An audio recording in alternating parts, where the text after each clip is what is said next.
Yo guys, today we're gonna react to Echidnut's video about season 4 and what is the best arc in the anime or in ReZero in general. So yeah, let's watch it. I hope there's no spoilers. I hope it's like they just spoiler free.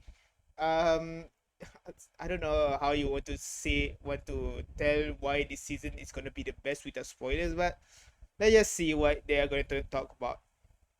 ReZero Season 4 will be, not probably, it's going to be the best arc of ReZero, and the main reason is that it's a masterful culmination of all the best elements of the previous arcs morphed into one. Whether you enjoyed Season 2 for its horrific, dark, psychological moments, or if you Okay, what's wrong with it? What the hell? Why the... liked Season 3 for its intense action and fight scenes. No matter what type of ReZero fan you are, Season 4 has everything. Except a release date. But for now, I want to start by analyzing all the new information we have from this trailer. First of all, Subaru's new outfit looks amazing. The tracksuit was iconic, but it was time for a change, and Emilia basically just painted herself purple. As you can see though, our next location in ReZero is the desert. And normally in fiction, and even real life, the desert is kinda treacherous. You don't normally go to the desert to have a good time. So our characters must have a pretty good reason for going here, and they're even dressed up in new desert attire, which implies that they've had plenty of time to plan this journey and prepare for it. Apparently, Subaru had enough time to invent the wheelchair, so there could have been a small He invented this? Of course, I don't think they have some thought. Yeah, kind of makes sense. I don't think this sort of thing actually exists in the world, in isekai or in medieval world during that time skip. We also have a much more intimate cast than the previous season, and I really like this. so there could have been a small time skip. We also have a I really like I don't know, the art style. I don't know why. The even though it's not very different, but the art style makes everybody looks cute.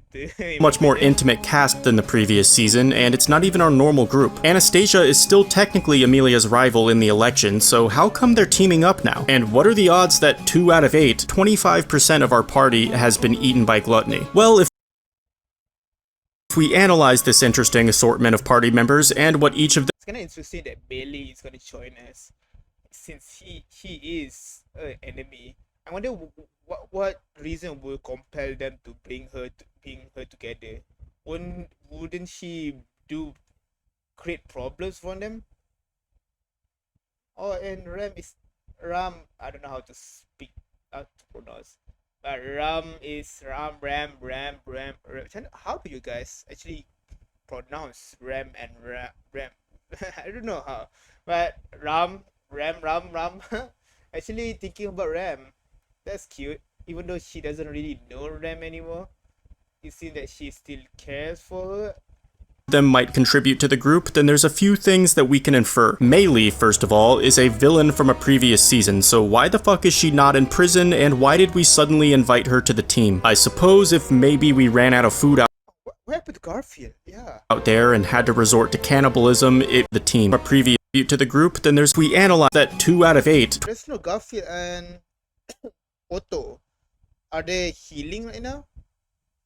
Meili, first of all, is a villain from a previous season, so why the fuck I doubt that wounds are that what you call that brutal to the point that they cannot travel together. is she not in prison, and why did we suddenly invite her to the team? I suppose if maybe we ran out of food out there and had to resort to cannibalism, it would be better to eat Meili instead of someone who matters, but aside from that, you would need a pretty damn good reason to bring a Damn, that's so mean. What the hell? former villain with you on an adventure. So if we think about what Meili could possibly contribute to the team, then you can probably infer why she might be useful, right? Especially if we imagine this is a D&D campaign, then Meili's ability to control monsters would be pretty overpowered. But still, she tried to kill us multiple times, so bringing her is a massive risk, which can only mean that the alternative, where we don't bring Meili, would be even more of a risk. Basically, Oh, that's kind of interesting to think. we can assume this journey is extremely dangerous if we've resorted to recruiting a former villain. So in that case, it would be a good idea to have a swordsman in the party, and obviously 3 mages would be very helpful too. The only thing Three mages. the party's missing is a dedicated healer, so personally I would have brought Felix.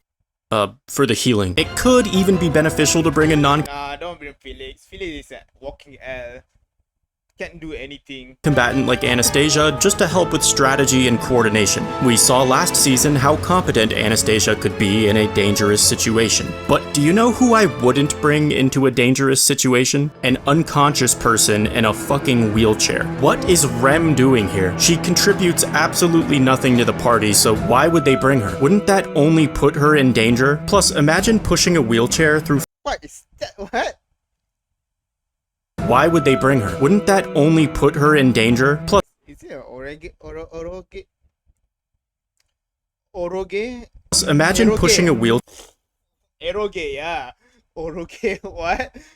Is that an eroge game of Rem or something? Chair through fucking sand. Rem's participation just made this journey 10 times more difficult, and there's plenty of good characters back in Pristella we could have trusted to protect her. So why? Why are they bringing Rem into the desert? They must have a very good reason. And that reason? I won't tell you, but Yeah, I know it. I will tell you about this ad. This video is sponsored by. Sorry, I'm not gonna let this. I'm here for the content, not for the. Had a town to manage. I can see why they're doing a collab for thousands of people, but let's just ignore that. You can farm with Rimuru, QR code on the screen. You can also and free draw and acquiring items. Thank you again to Isekai Slow Life for sponsoring this video. Anyway, back to ReZero. Never before have I seen someone order milk at a bar with so much aura. In fact, I've never seen someone order milk at a bar. That wasn't even an order, that was more like a demand. Give me 2 shots of fucking milk on the rocks.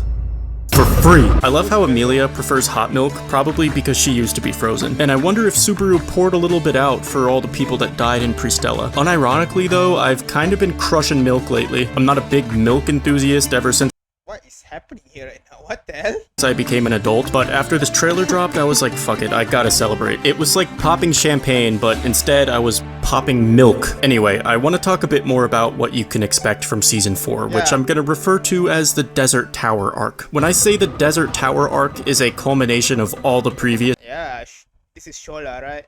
arcs, I really mean it. The Pristella City arc was mainly just a bunch of epic fights, but in my opinion, the Desert Tower arc has the best fight in ReZero. Now, I can't promise that it'll get some Oh, really? It has the best fight in terms of plot and maybe setting? Come on, Vincent Chansat. Please come back. Vincent Chancellor level animation, but even without it, it could still potentially be the best fight in ReZero. A lot of people complained about the Pristella City arc because it had so many fight scenes that there wasn't much room for those dark psychological elements that were more common in the Sanctuary arc. The Kiss of Death, for example. Yeah, Season 2 is probably gonna be my favorite one. Like, rewatching ReZero, I would say that Season 2 is my favorite season for ReZero. Like, the psychological terror and the mystery that they are slowly giving you, and then it gives you answer then, and instead of asking how, it just not asking how, it gives answer that makes you question more about the world. Was probably the darkest moment in the ReZero anime as of today, but there is a certain scene that I believe will outdo it next season. The Sanctuary arc also had a lot of lore, which is one of my favorite parts of ReZero, and yes, the Desert Tower arc indeed has some very important lore revelations for you to look forward to. You'll even find similar elements to the Roswell Mansion murder mystery arc, as well as the very first introductory arc of ReZero. What really makes this arc unique though is that it's such a mindfuck that your brain might get pregnant. It's by far the most psychological, introspective. Oh my god, I'm so excited! If you say it like that, mindfuck, that's why I watch ReZero, bro. Arc in ReZero. Another complaint people had about Season 3 was that Subaru didn't die a lot, which I think is probably because Al did most of the work for Subaru, but this next season, I won't tell you how many times Subaru dies, but the same people that said he didn't die enough in Season 3 will probably complain that he dies too much in Season 4. Season 4 also has pretty fantastic world building, especially in the beginning of the arc. Definitely by far the best world building in What is this? What's with the quality? It's 100 TP. What? ReZero until Season 5 if that ever happens.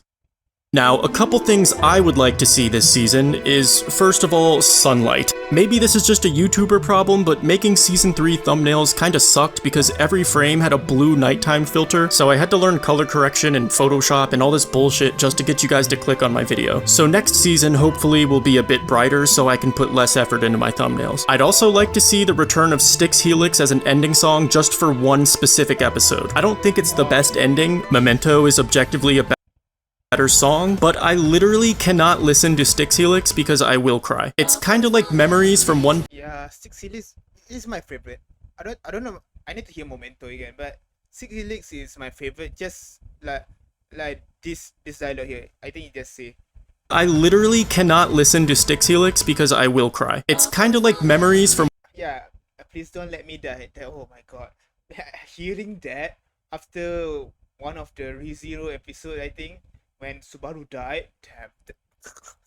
Oh my, it's so emotional though. One Piece in the sense that there's only a couple times in the story where it's appropriate to bring back the original ending, and in ReZero, one of those times is in Season 4. Most importantly though, I would like to see all 22 episodes air continuously. Please, no more split course seasons, please. I'd also like to see the character design censorship to completely disappear this season. I didn't really mind Liliana's outfit. Yeah, come on. No, please censor. Please censor. Please. I don't like this. You seeing this? This is bullshit. I know that she is older than she looks, but I don't like this at all.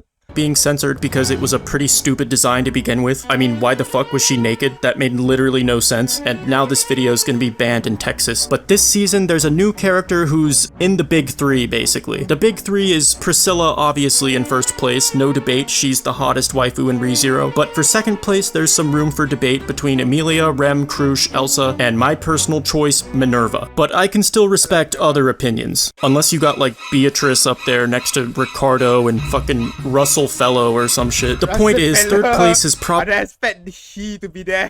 Probably this new waifu from season 4 whose character design is basically just a bra. I mean, we've got a black and orange colorway which kind of matches Subaru, and she's got a star here as well which matches Anastasia, so maybe they're connected in some way. But other than that, her character design is pretty much just fan service, and if that gets all my season 4 videos demonetized, I would still consider that a W as long as she isn't censored. I know that you, the viewer, are gay though, so just for you, I'll rank the big three for I'm not gay. I don't like girls getting sexualized, that's all. And as well. Reinhardt and Subaru are interchangeable between first and second place, but third place is a bit tricky because Garfield's a minor, Otto's basically a woman, Vincent's a spoiler, and Al is already here. So I guess I gotta give it to the Appa salesman. Anyway, the last thing I want to tell you about season 4 is that we're getting the return of those viral moments that will break the internet. I'm talking about shit like the rabbit scene, or the I Love Amelia scene. Season 3 didn't really have anything of that caliber, but season 4 has multiple. I think this season 3 does have it, which is the Garfield fight. That's a plot twist in my opinion. Series 0 having good animation, that's the true plot twist of season 3. Scene I'm looking forward to the most is just 2 words of dialogue. I guess you could compare it to the Choose Me episode from season 2. It actually has the same amount of letters as Choose Me. I want to I think I know what he's talking about because I watch a lot for Subaru 30 TikTok, so I kind of get spoiled a bit, but I don't really get spoiled about the plot. But I think I know what it is. rewind back to season 3 though, cause I've been getting a lot of comments similar to this one, and guys, this person was cool, okay? He's not a retard. His comment was retarded, but that's not his fault. Some content creator, I'm guessing from TikTok, has been telling people season 3 was riddled with cut content, and now we've got anime onlys assuming that entire fight scenes are being cut, when in reality, Reinhardt never fought Capella, and the Ricardo vs. Gluttony 1v1 was literally exactly the same as it was in the novel. Season 3 had the least amount of cut content, and yet the largest amount of people bitching about it. It was so crazy hearing, I can't believe they cut Regulus's entire backstory, from people who didn't read Regulus Regulus's entire backstory. So here you go. You can read it now. That's all 4 sentences. It even fits on Pandora's forehead. You guys know season 1 cut an entire death, right? The real reason this shit bothered me so much is because I had a big problem with cut content and the overall adaptation of season 2 back when the production issues were so much worse. And then after season 3 gives Regulus this amazing adaptation that Echidna deserved, suddenly now we have people calling it trash? They fucking microwaved my girl. They didn't even animate her mouth. They really took ReZero's best written character and turned her into a fucking wind turbine from Index. And then I had to sit there for 25 episodes coping that they turned her into a fucking wind turbine from Index. And then I had to sit there for 25 episodes coping that the art style wasn't bad just for them to cut the most important chapter of Echidna's character right at the end. To this day, I'm still coping that maybe they've just been working on an Omega OVA for the past 5 years, right? It's not gonna be a break time episode in season 7. It's not. On a real note, I'm actually pretty sad that season 3 is over though. Honestly, it didn't really hit me until right after I posted my last video. I realized, damn, it's really done. Wednesdays got fucking nerfed. Like, what am I supposed to do with my life now? Get my shit together? Find a girlfriend? I don't want to date.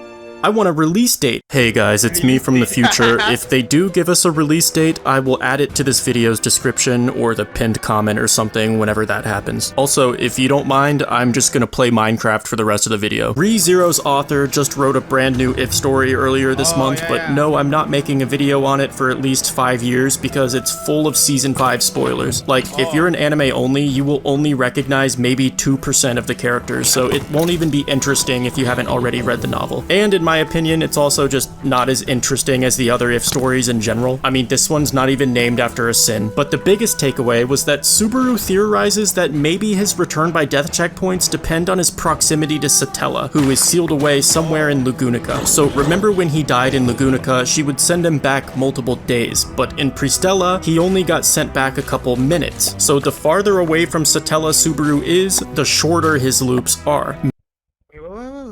Wait. Minutes. So the farther away from Satella Subaru is, The further away he is from Satella, the shorter his loops are. Oh, that's interesting. Whoa. Which means that in Pristella, it just, Pristella is just that far away, from where Satella is, and Luganica is more closer to where Satella is. So you can say that.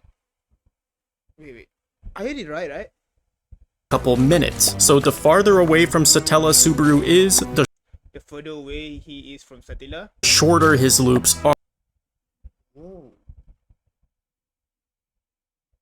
Is it better to have shorter? No. No, I think it's not. But it depends on the situation.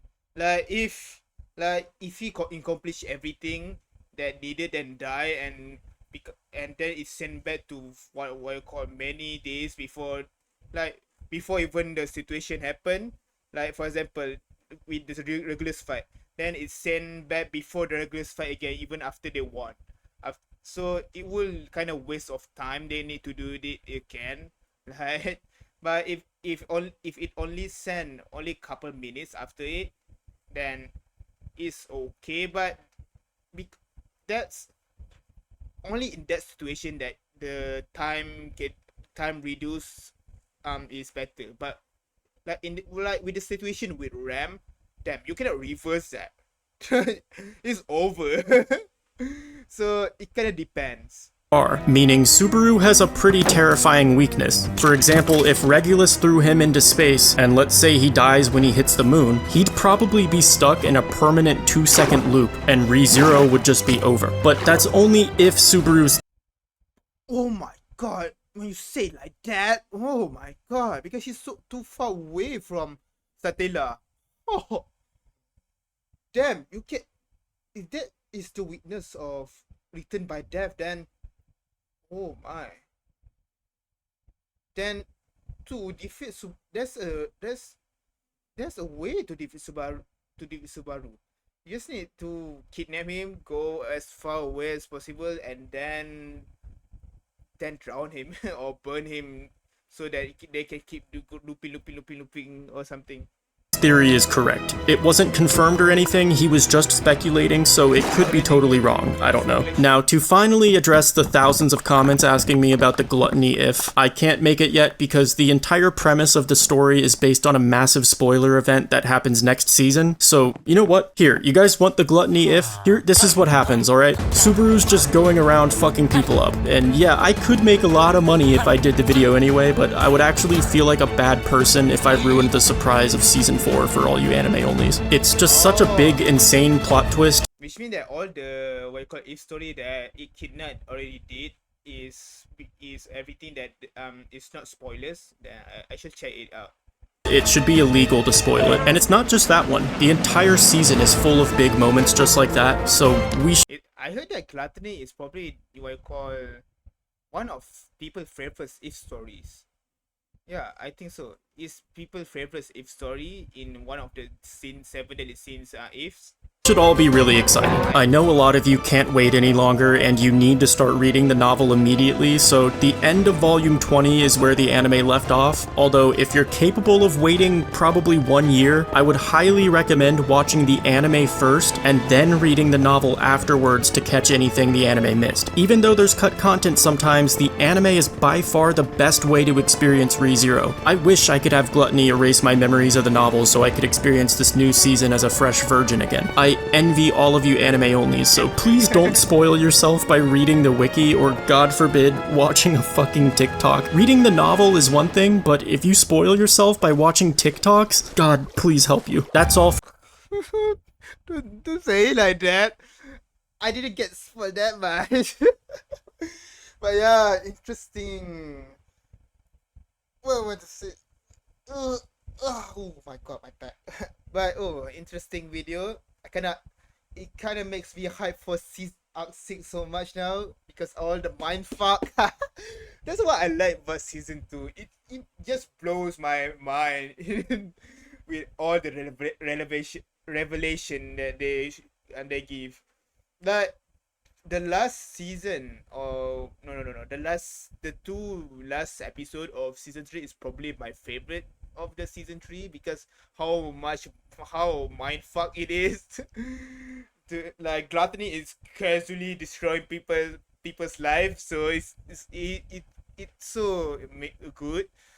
But season 2 is probably gonna be my favorite and yeah, season 2 is still my favorite season. It just have like it adapts an entire arc, while season 1 adapts 3 arcs. So it doesn't really have that much screen time of the arc because the arc is very short in comparison to season 4 arc 4. For arc 4, arc 3 is long, but I don't like arc 3 that much. Not that I don't like. I really like this. Yeah, this moment, this best anime episode of all time thing. This episode, I think I like it because it's not that it's good. Not that because of plot or anything. It's just the direction of it is so good. I see it as a very good episode because of how incredible the directing of this episode is. But that's in the animation standpoint. So it's gonna. But in a story standpoint, I still think season 2 is amazing. I wish that it gotten good animation and better scheduling, so that it has better directing. But I would say that season 1 has better directing, and I feel like it is animated and edited properly. But season 2, even though the plot is good, it cut out a lot of things that I realized, and I think the directing is not that good. But yeah, that's all from me. Thank you for watching. If you guys enjoy it, please leave a like and subscribe. And please check out the playlist and to see more of my contents. And please check out Echidnut. He makes a lot of videos related to ReZero, but he also do other videos. He is not a ReZero, what you call ReZero only channel. So yeah, that's all for me. Peace out. Ooh.